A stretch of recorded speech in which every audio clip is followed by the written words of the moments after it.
Hi guys.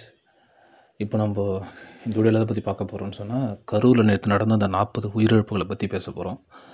இதில் வந்துட்டு DMK மேலே தப்பா, டிவிகே மேலே தப்பான்னு பேசுறதுக்காக வரல. இங்கே என்ன பேசணும்னு வந்தோன்னா, நிறைய பேருக்கு உங்களுக்கு புரிய மாட்டேங்குது. ஏன்னா இது வந்து ஒரு கட்சி ரீதியாக நீங்கள் அணுகாதீங்க தயவு செஞ்சு. ஏன்னா அங்கே ஒரு 40 பேர் வந்து உயிரிழந்திருக்காங்க. 40 குடும்பங்கள் வந்துட்டு அவங்களுடைய குடும்பத்தில் ஒருத்தர் இழந்திருக்காங்க. அப்படி இழந்திருக்காங்கன்னும் போது நம்ம வருத்தப்பட வேண்டியது அந்த 40 பேருக்காகவும் 40 பேருடைய குடும்பத்துக்காகவானே தவிர எந்த ஒரு கட்சி தலைவருக்காகவுமே கிடையாது. நிறைய பேர் வந்து இப்போது போட்டுட்ருக்காங்க, தளபதி விஜய் அரெஸ்ட் பண்ண போகிறாங்க, அவர் என்னங்க பண்ணார், என்னங்க தப்பு பண்ணார். ஒரே கேள்வி தான், இப்போது தளபதி அரெஸ்ட் பண்ணிட்டாங்க அப்படின்னு சொன்னால் அவர் வெளியெடுக்க ஆளே கிடையாதா? இப்போ உங்களையும் என்னையும் அரெஸ்ட் பண்ணால் மட்டும்தான் நம்மளை வெளியெடுக்கிறதுக்கு ஒரு ஆள் தேவை. நம்ம செலவு பண்ணணும், நம்ம கஷ்டப்படணும், நம்மளுக்கு அது ஒரு பெரிய பிரச்சனை. நீங்கள் சொல்கிற அந்த 200 கோடி ரூபா வாங்குகிற ஒருத்தருக்கு அது ஒரு பெரிய விஷயமே கிடையாது. அப்படியே உங்களை அரெஸ்ட் பண்ணாலும் அவங்கள ஈஸியாக வெளியே கொண்டு வந்துடுவாங்க. இதை நீங்கள் யாருமே புரிஞ்சிக்க மாட்டீங்க. இன்னொன்று வந்துட்டு, இது இங்கே மட்டும் தான் நடக்குதான்னு கேட்டால் கிடையாது. புஷ்பா 2 அப்போது அல்லு அர்ஜுன் அவருடைய விஷயம் வந்துச்சுல, அந்த புஷ்பா 2 அப்போவே நிறைய பேர், ஒரு 2 பேர் இறந்துட்டாங்கன்னு சொல்லிட்டு அல்லு அர்ஜுனே அரெஸ்ட் பண்ணிவிட்டு இன்னும் ரிலீஸ் பண்ணிட்டாங்க. இது எல்லா இடத்துலையுமே ஒரு நடிகருக்காக ஒரு கூட்டம் கூடும்போது அங்கே நடக்கிற இயல்பான விஷயந்தான் அது. இது நடுவில் வந்துட்டு என்ன சொல்கிறாங்கன்னா, நாங்கள் கேட்ட இடத்த அவங்க கொடுக்கல, கொடுத்துருந்தாங்கன்னு இந்த பிரச்சனை நடந்திருக்காது. நாங்கள் கேட்ட இடத்த கொடுக்காம அவங்கள ஒரு இடத்த கொடுத்தாங்க. பட் ஆனால் இதே அந்த ஆப்போசிட் பார்ட்டி என்ன சொல்கிறாங்கன்னு சொன்னால், நாங்கள் கொடுக்குறோன்னு அது அவங்க கேட்ட இடம் வந்து ரொம்ப சின்ன இடம், நாங்கள் கொடுத்த இடத்த விட அவங்க கேட்ட ரொம்ப நெருக்கடியான இடம்னு சொல்லிட்டு அவங்க சொல்கிறாங்க. இல்லை எது உண்மை எது பொய்ன்னு தெரியல. ஆனால் நான் என்ன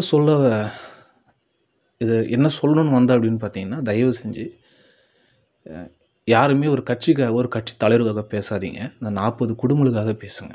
நீங்கள் பேசுகிறதெல்லாம் எப்படி தான் இருக்குது, யாராச்சும் ஒருத்தர் வந்துட்டு ஒரு குறிப்பிட்ட ஒரு கட்சி பண்ணுறது தப்புன்னு சொல்லிட்டாங்க அப்படின்னு சொன்னால் உடனே நீங்கள் அந்த கட்சியை சேர்ந்தவங்களா. இப்போது எக்ஸாம்பிளுக்கு தாவேக்கா ஒரு தப்பு பண்ணுதுன்னு வச்சுங்களேன், தாவேக்கா மேலே ஒரு குறை இருக்குன்னு வச்சுங்க. அந்த குறையை சொன்னால் அவங்க கேட்குற ஃபஸ்ட்டு வர கமெண்ட்டோ ஃபஸ்ட்டு வர கேள்வி 200 ரூபாவான்னு கேட்குறாங்க. சரி, டிஎம்கே ஒரு தப்பு பண்ணுறாங்க, அங்கே போய் சொன்னால் தாவேக்காவை அணிலான்னு கேட்குறாங்க. இது நடுவில் நாம் தமிழர்னா ஆமையான்னு கேட்குறாங்க. அப்போ தப்பு பண்ணால் யார் தாங்க கேட்குறது? அப்போ தப்பு பண்ணால் யாருமே கேட்கவே கூடாதா? அதாவது நீங்கள் புரிஞ்சுக்க வேண்டிய விஷயம், தளபதின்றவர் தப்பே பண்ண மாட்டாராலாம் கிடையாது. மனிதனாக பிறந்த எல்லாருமே தப்பு பண்ணுவாங்க. அவங்க தவறு பண்ணது அவங்களுடைய இயல்பு. அந்த தவறு அவங்க திருத்திக்கிறாங்களா இல்லையான்றது தான் இங்கே முக்கியமான கருத்தே தவிர, ஒருத்தவங்க தப்பு பண்ணாங்க தப்பே பண்ண மாட்டாங்களாம் கிடையாது. நீங்கள் நல்லா யோசித்து பாருங்கள். பணம் இருக்கிற ஒருத்தன் தான் பணமே தேவையில்லைன்னு சொல்லுவான், பணம்லாம் ஒரு விஷயமே இல்லைன்னு சொல்லுவான். இது யார் சொல்லுவான்னா, பணம் வச்சுட்டு இருக்கவன். பணம் இல்லாத அதை பற்றி பேசவே மாட்டான். தயவு செஞ்சு புரிஞ்சுக்கோங்க. இந்த இஷ்யூவில் வந்துட்டு நீங்கள் டிஎம்கேவை பற்றி குறை சொல்கிறதோ, டிவிகேவை பற்றி குறை சொல்கிறதோ, ஸ்டாலினை வச்சு நீங்கள் விமர்சனம் பண்ணுறதோ, விஜய் வச்சு விமர்சனம் பண்ணுறதோ அதுக்கான நேரம் இது கிடையாது. 40 குடும்பங்கள் அவங்களுடைய குடும்பத்தில் ஒருத்தர் இழந்திருக்காங்க.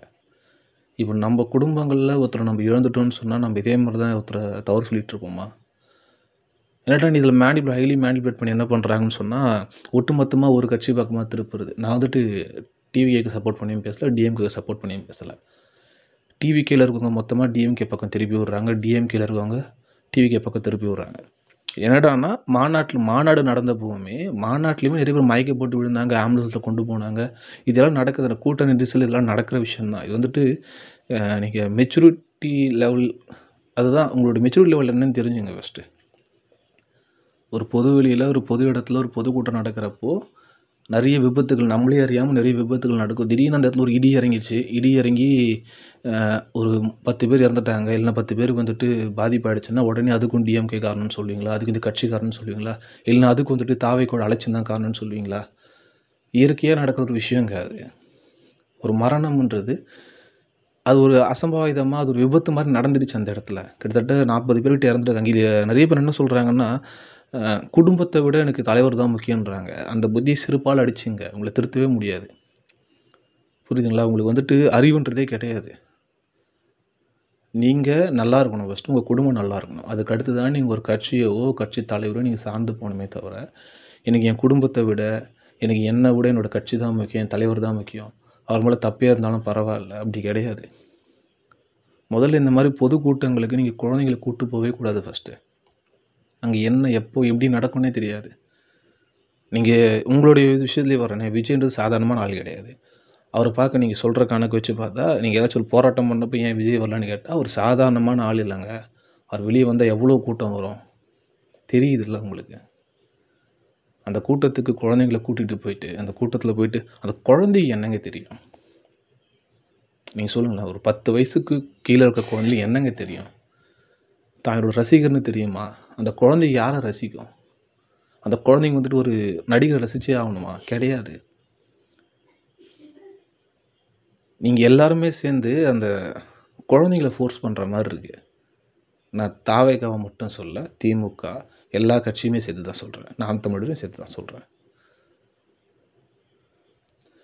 அரசியலுக்குன்னு ஒரு வயசு இருக்குது, அரசியலுக்குன்னு ஒரு தெளிவு இருக்குது.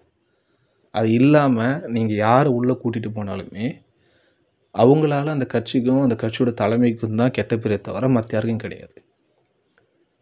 இதுக்கு நடுவில் வந்துட்டு விஜய் போய் பார்க்கல, அது பார்ப்பாருங்க. அது பார்க்கலன்னு அவரோட தனிப்பட்ட விஷயம். புரியுதுங்களா? இது வந்து ஒரு விபத்து. அந்த விபத்துலேருந்து இவன் மக்கள் வந்துட்டு இயல்பு நிலைக்கு போகணும். அந்த கரூரில் இருக்காங்க. இது நடுவில் ஒருத்தருடைய மனநிலை எப்படி இருக்குன்னு தெரியாது. அதை வச்சு நம்ம ஜட்ஜ் பண்ண முடியாது. நான் திரும்பவும் சொல்லிக்கிற விஷயம் என்னடான்னா, விஜய் அரெஸ்ட் பண்ண போகிறாங்கன்னு சொல்லிட்டு நீங்கள் வருத்தப்படுறதுல ஒரு பிரயோஜனமே கிடையாது. ஏன்னா ஊரை அரெஸ்ட் பண்ணாங்கன்னா அவருக்கு சொந்தமாக லீகல் டீம் இருக்குது. அவங்க போய் ஒரு வெளியே கூப்பிட்டு வந்துடுவாங்க. இப்போ அவர் அரெஸ்ட் பண்ணிட்டாங்கன்னே அவருக்கு யாரும் வேலை தர மாட்டாங்களா? அவரோட லைஃப் போய்ட்டுன்னு நினைக்கிறீங்களா? கிடையவே கிடையாது. அரசியலில் நீங்கள் சாக்கடையை சுத்தம் பண்ணணும்னு வந்துட்டீங்கன்னு சொன்னால் உங்கள் மேலே சாக்கடை பட தான் செய்யும். உங்கள் மேலே சாக்கடையே படலைன்னு சொன்னால் நீங்கள் சாக்கடை சுத்தம் பண்ணவே இல்லைன்னு அர்த்தம், இறங்கவே இல்லைன்னு அர்த்தம். அரசியல் இதெல்லாம் அதான் அந்த காமெடி வரும் தான், அரசியல் தான் சகஜமாக பண்ணுற மாதிரி தான். தயவு செஞ்சு கொஞ்சம் புரிஞ்சுக்கோங்க. இந்த மாதிரி நேரத்தில் அந்த உயிரிழந்த 40 குடும்பங்களுக்கும் அந்த 40 பேருக்கும் நீங்கள் இரங்கல் தெரிவிக்கணுமே தவிர, அவங்களுக்காக நீங்கள் வருத்தப்படணுமே தவிர, அவங்கள பற்றி யோசிக்கணுமே தவிர, நாளைக்கு அந்த நிலைமை நம்மளுக்கு வரக்கூடாதுன்னு நினைக்கணுமே தவிர, இதுக்கு இவங்க தான் காரணம், இதுக்கு இவங்க தான் காரணம், இவங்களால தான் இப்படி நடந்துச்சுன்னு சொல்கிறதில்ல ஒரு பிரயோஜனமே இல்லை. முக்கியமாக சில பேர் நீங்கள் ஒரு விஷயத்த புரிஞ்சுக்கணும். உங்கள் மேலே தப்பு இருந்தால் நீங்கள் ஒத்துக்கிட்டு தான் ஆகணும். தாவேக்கால இருக்கிறவங்களும் சரி, திமுகவில் இருக்கிறவங்களும் சரி. இல்லை நான் என் கட்சிக்கு முட்டு கொடுப்பேன், என்னுடைய தலைவருக்கு முட்டு கொடுப்பேன், அவங்க தப்பே பண்ண மாட்டாங்க, அவங்க தப்பே பண்ணாலும் பரவாயில்ல அப்படின்னு நீங்கள் சொல்லுவீங்கன்னா உங்களால் நாட்டுக்கும் பிரயோஜனம் இல்லை, வீட்டுக்கும் பிரயோஜனம் இல்லை, நீங்களாம் இருக்கிறதே பிரயோஜனம் இல்லை. அந்த 40 பேரில் நீங்கள் ஒருத்தர் இருந்துட்டு போயிடலாம். அந்த 40 பேருக்கு பதில் நீங்கள் ஒருத்தர் அதில் இறந்துருக்கலாம். அப்போ உங்களுக்காகவும் நாங்கள் பேசியிருப்போம். நீங்கள் புரிஞ்சுக்க வேண்டிய விஷயம், முதல்ல உங்களுக்கு நீங்கள் முக்கியம், உங்கள் குடும்பம் முக்கியம், உங்கள் குடும்ப உறுப்பினர்கள் முக்கியம், உங்கள் வீட்டில் இருக்க குழந்தைங்க முக்கியம். இதுக்கு அடுத்து தான் வெளியே இருக்கிற அரசியலும் சரி, எல்லாமே சரி. அது எல்லாத்தையும் விட்டுட்டு நான் முதல்ல கொண்டு போயிட்டு நான் அரசியலை தான் வைப்பேன், என் தலைவரை தான் வைப்பேன், விஜய் தான் முக்கியம் அப்படின்னு சொல்கிறது, இல்லை ஸ்டாலின் தான் முக்கியன்றது, சீமான் தான் முக்கியன்றது முற்றிலும் தவறு. முதல்ல நீங்கள் உங்களை பாருங்கள், அதுக்கப்புறமா நீங்கள் நாட்டை திருத்தலாம். புரியுதுங்களா? இல்லை நான் எதுவும் தப்பாக பேச மாதிரி எனக்கு தெரில. நான் தப்பாக பேசினா நான் மன்னிப்பு கேட்க மாட்டேன். அதே இப்போ நிறைய பேரை தான் நான் பார்த்துறேன். நான் நிறைய வீடியோ பார்த்துட்டு இருந்தேன். நிறைய இன்ஸ்டாகிராம் ஸ்வைப் பண்ணும்போது எல்லாமே நிறைய பேர் வந்துட்டு இவங்க மேலே தவறு, அவங்க மேலே தவறுன்றாங்க. இல்லை, நீங்கள் தயவுசெய்து நான் திரும்பவும் சொல்கிறேன், நம்ம வருத்தப்பட வேண்டியது 40 பேருக்காக தான், கோவப்படுற 40 பேருக்காக தான். ஸ்கூல் படிக்கிற பசங்களை நீங்கள் கூட்டிகிட்டு போவா கட்டி உங்களை யார் அடித்தா? குழந்தைங்கள. இப்போ போன உயிர் ரிட்டர்ன் வந்துடுமா? போன உயிர் வந்துடுமா? சொல்லுங்கள். நீங்கள் கட்சிக்காக, இந்த கட்சிக்காக நான் என் குழந்தைய தியாகம் பண்ணிட்டேன்னு சொல்கிறது உங்களுக்கு பெருமையா? இந்த கட்சிக்காக நான் என்னோடய குடும்பத்தில் இருக்கிற ஒருத்தரை நான் தியாகம் பண்ணிட்டேன்றது பெருமையா? போன மாநாட்டிலேயோ, போன பிரச்சாரத்துலேயோ, போன போராட்டத்தில் ஏதோ ஒரு இடத்துல நான் இந்த கட்சிக்காக என்னோடய குடும்பத்தில் இருக்கிற தியாகம் பண்ணிட்டேன்னு சொல்கிறது உங்களுக்கு பெருமையா? கிடையாது. அது பெருமை கிடையாது, முட்டாள்தனம். அதே போல் ஒரு இடத்துல இத்தனை பேர் தான் கூடணும்னு சொன்னால் அத்தனை பேர் தான் நீங்கள் சேர்க்கணும். அதுக்கு மேலே ஆட்கள் வரும்போதே நீங்கள் அதுக்கான ப்ரிகாஷன்ஸ் என்னவோ அதை நீங்கள் பண்ணியிருக்கணும். நீங்கள் அதையும் பண்ணலை. தயவு செஞ்சு அந்த 40 பேருக்காகவும் 40 பேரோட குடும்பத்துக்காக மட்டும் இரங்கல் சொல்லுங்கள். யார் கேட்டு கேட்டு போனாலும் பிரச்சனை கிடையாது. அவங்க எப்படி இருந்தாலும் வெளியே வந்துடுவாங்க. அவங்க எப்படி இருந்தாலும் உங்களை சேஃப்டி பண்ணிப்பாங்க. அவங்களுக்கு இதனால் ஒரு லாஸுமே கிடையாது.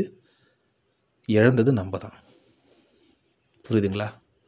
நாளைக்கே அவங்க வந்து அழலாம், அவங்க வந்து ஆறுதல் சொல்லலாம், அது அவங்களுடைய பெருந்தன்மை. ஆனால் இழந்தது அந்த 40 குடும்பங்களுக்கு மட்டும்தான் அந்த வழி தெரியும். தயவு செஞ்சு முட்டு கொடுக்காதீங்க. தவறு இருக்குன்னு ஒத்துக்குங்க. நன்றி.